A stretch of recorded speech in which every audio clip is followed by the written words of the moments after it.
Hello everyone and welcome to the New York Empoleon's Week 1 Battle Team Builder of the APA Evolution League against the Houston Laxes, coached by Trev the King.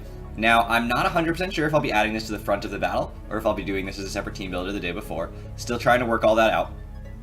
But what we're going to be rocking out with is well, actually, before I even talk about what we're doing, let's talk about what my opponent's team is. Celesteela, Hydreigon, Necrozma, Volcarona, Lycanroc Dusk, Serena, Swampert, regular Alakazam, Mega Audino, Avalugg, and Shelmet.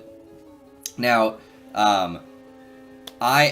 if you missed the draft analysis video, which I encourage you guys to go watch, I put a lot of time into that, so definitely go watch that. It's a doozy, it's a good one. I am battling in Showdown for the first time ever, aside from a couple of battles in which I had to go into Showdown because I had Wi-Fi issues or wasn't at home for the battle.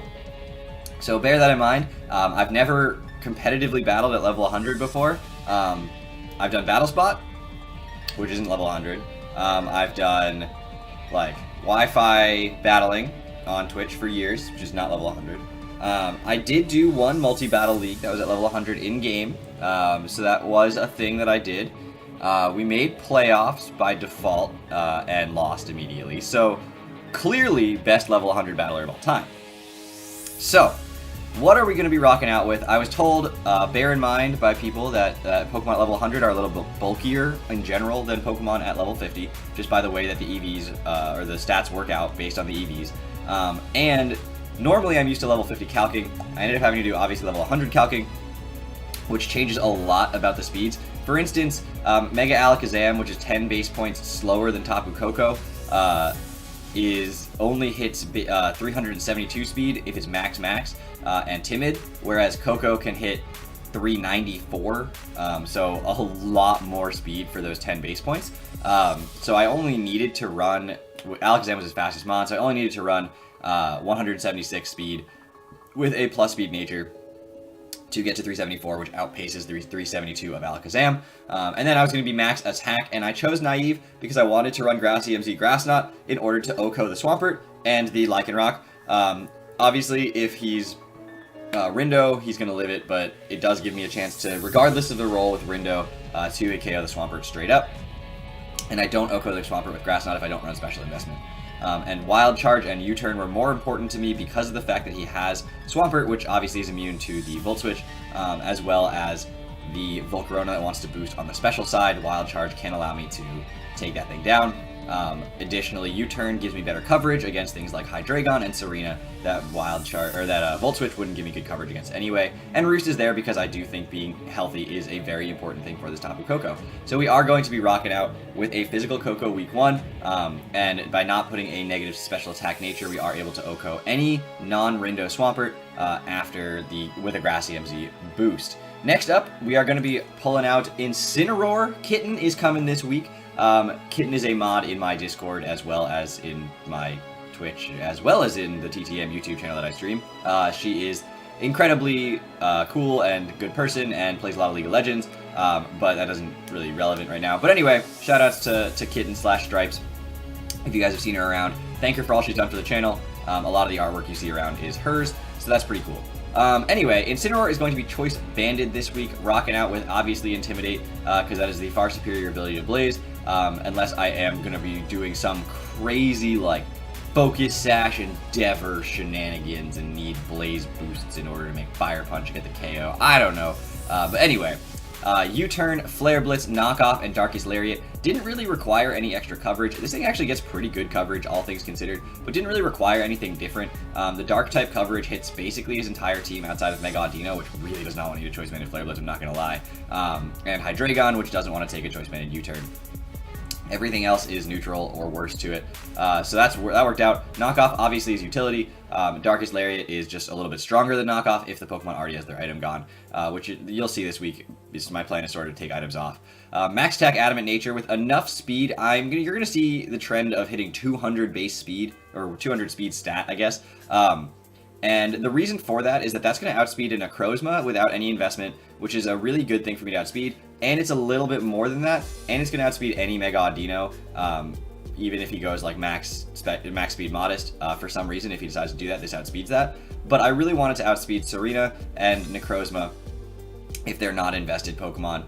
And Serena, I wanted to make sure couldn't speed creep me, since that thing only gets to 180 if it's not invested. So he actually would have to run a decent amount of speed to outpace 200. So I decided I was going to run 200 on most of my Mons this week, because I thought that would do a pretty good job of outspeeding any of his major threats. Additionally, since I do speed tie with Swampert, this gives me a very good chance to outspeed Swampert unless he's going very offensive with a lot of speed, which is something I don't see very often. So I figured 200 speed is actually going to be a pretty good baseline, and I'm going to set a lot of my Pokemon to that speed. The reason is that I then know if his Pokemon are outspeeding the Incineroar, then they're going to be outspeeding my other Mons as well. Whereas if Incineroar's outspeeding, then I know my other Mons are outspeeding. And so I can use that information to make sure that I'm making the right plays. Honestly, not super my usual playstyle, but since my speed tiers were, or his speed tiers and my speed tiers were weirdly similar, it gave me a chance to just get that opportunity to get information. And this thing is just, again, going to hit things like stupid hard, and even resists don't like taking a Choice Banded Flare Blitz, I'm not going to lie, and he doesn't have that many resists to it. He's got the Hydreigon, which doesn't want to take a U-turn, and he's got the Lycanroc Dusk, which really doesn't want to take a knockoff. So, and Swampert, I guess, which, yeah, if you switch a Swampert in, you're not taking 2, and I'm probably outspeeding you. So that works out for me. Next up, we have Lindis, the Nidoqueen. This is going to be a bit of a weird Nidoqueen this week. Black Sludge with Poison Points, no Sheer Force this week, because I didn't really need it with Stealth Rock, Roar, Toxic Spikes, and Super Fang. I can take a +2 anything from a Volcarona and roar it out, which is really, really nice. Stealth Rocks, obviously, for the Volcarona, but also for the Shelmet, the Avalugg, the anything else, just chip damage is chip damage. He doesn't have very many rock resists, all things considered, outside of Swampert, and then Alakazam if you count that. So that worked out. Stealth Rock was really just generally useful. Lots of special defense investment again, so that I can take any +2 hit from a Volcarona.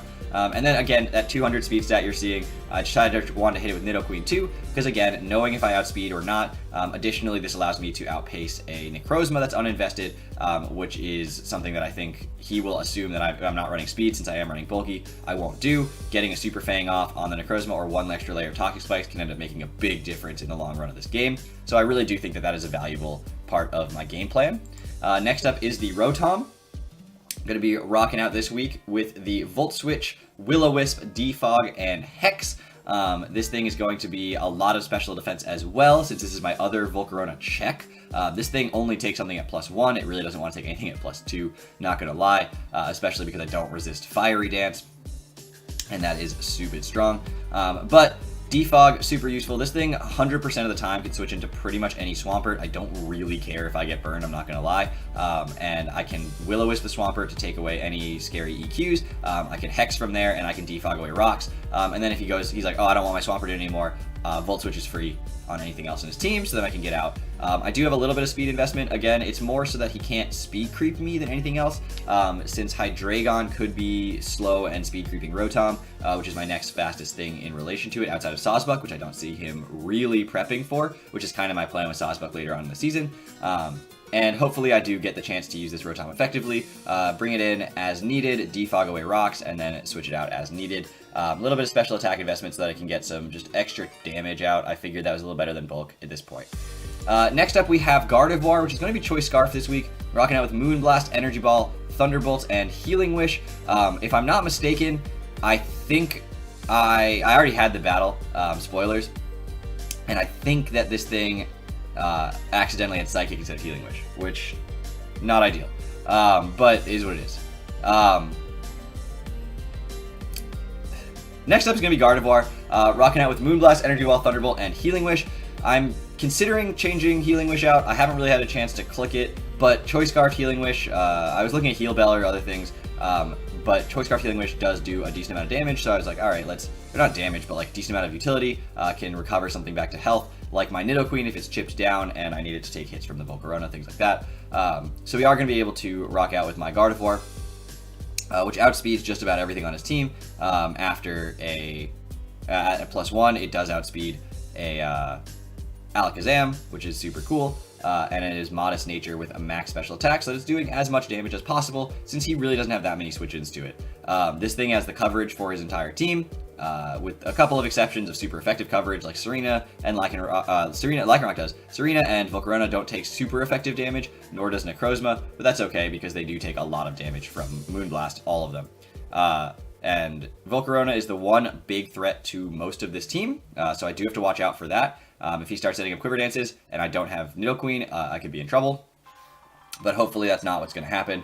And lastly, we do have Scizor, which is going to be Akaberry this week with Technician, Bullet Punch, U-Turn, Roost, and Knockoff. Max Attack, Adamant Nature, with again that 200 speed stat, hitting that range so that I can outspeed the things that I was talking about before, as well as get information about whether or not I think I'm going to outspeed certain threats like the Serena, and give myself information for half my team with that. And then the rest just dumped into HP just because I wanted to make it a little bit bulkier.